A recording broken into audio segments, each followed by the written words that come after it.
Hi Tamizhans, நாம் இன்றைக்கி பார்க்க போகிறது வாட்ஸ்அப் பேனை பற்றி தான். இந்தியாவுக்கும் வாட்ஸ்அப் நிறுவனமான மெட்டாவுக்கும் ஒரு பெரிய விவாதமே போயிட்டுருக்கு.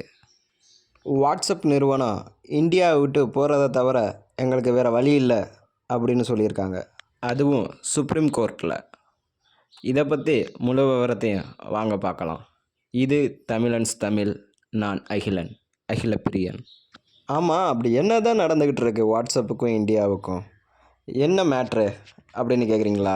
ஒவ்வொன்றா சொல்கிறேன் வாங்க. என்னதான் வாட்ஸ்அப் ஒரு அமெரிக்க நிறுவனமாக இருந்தாலும் அதோட அதிகபட்ச பயனாளர்கள்ங்கிறவங்க நம்ம இந்தியாவை சேர்ந்தவங்க தான்.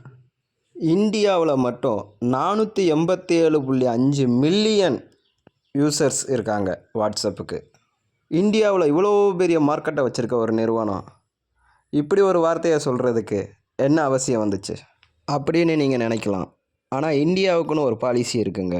இந்திய அரசானது கடந்த 2021ஆம் ஆண்டு தகவல் தொழில்நுட்ப திருத்த சட்டம் 2021 அப்படிங்கிறத ஒன்று கொண்டு வந்திருந்தாங்க.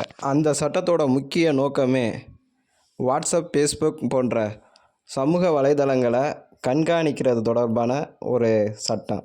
இந்த சட்டத்தை பல சமூக வலைதளங்கள் ஏற்றுக்கிட்டாலும் வாட்ஸ்அப் போன்ற சில நிறுவனம் கோர்ட்டு வரையும் போயிருக்காங்க. அதனால் இந்த வழக்கானது டெல்லி உயர்நீதிமன்றத்தில் நேற்று விசாரணைக்கு வந்திருந்தது.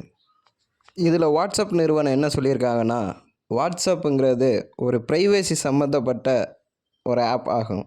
இந்த ஆப் எண்ட் டு எண்ட் என்கிரிப்டடுங்கிற முறையில் செயல்பட்டுக்கிட்டு இருக்குது.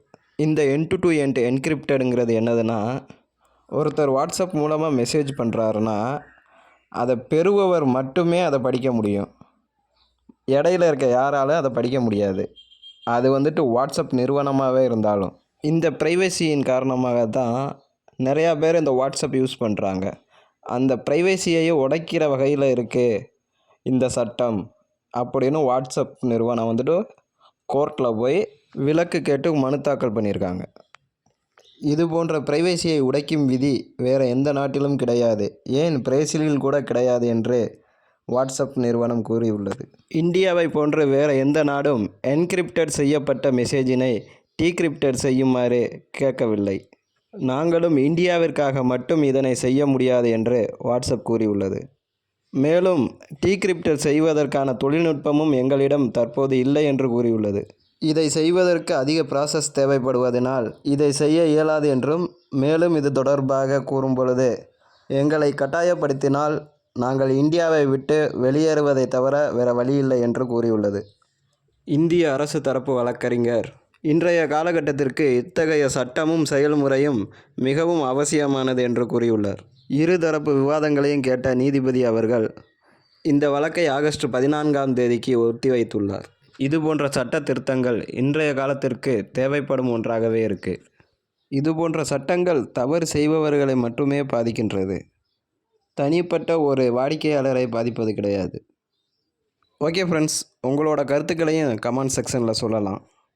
இந்த வீடியோ உங்களுக்கு பிடித்திருந்தால் இந்த வீடியோவுக்கு ஒரு லைக் பண்ணுங்கள், இந்த வீடியோ ஃப்ரெண்ட்ஸ்க்கு ஷேர் பண்ணுங்கள்.